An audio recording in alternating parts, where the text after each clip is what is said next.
breakfast natin mga kalods kasi wala pa tayong sinaing.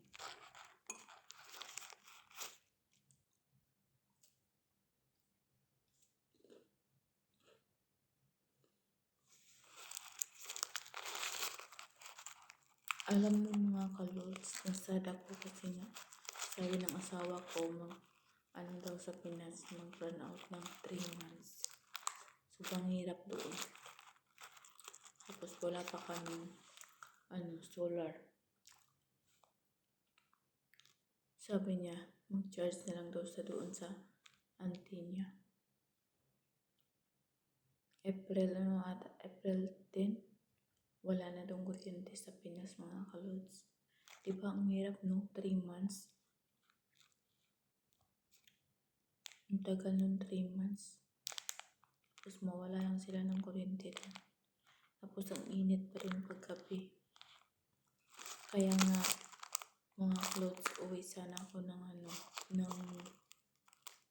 April 10. Kaso di naman matuloy ang uwi ko. Kasi nga, dahil nga sa gera, diba? Hindi makauwi, walang flight. So ngayon, sabi ng asawa ko, wag na lang daw ako uwi. Kung uwi daw ako, tapos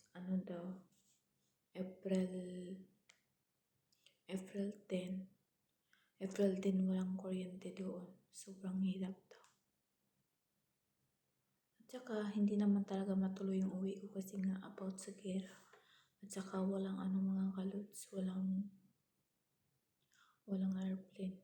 At saka, hindi pa bukas yung airport. Kaya nga, nahirapan ako.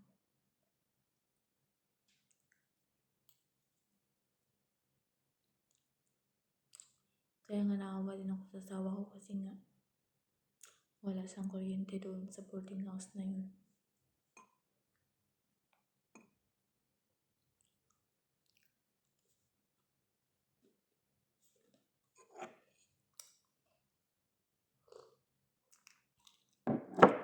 So, ayan na muna mga kalods yung video ko. Bye-bye.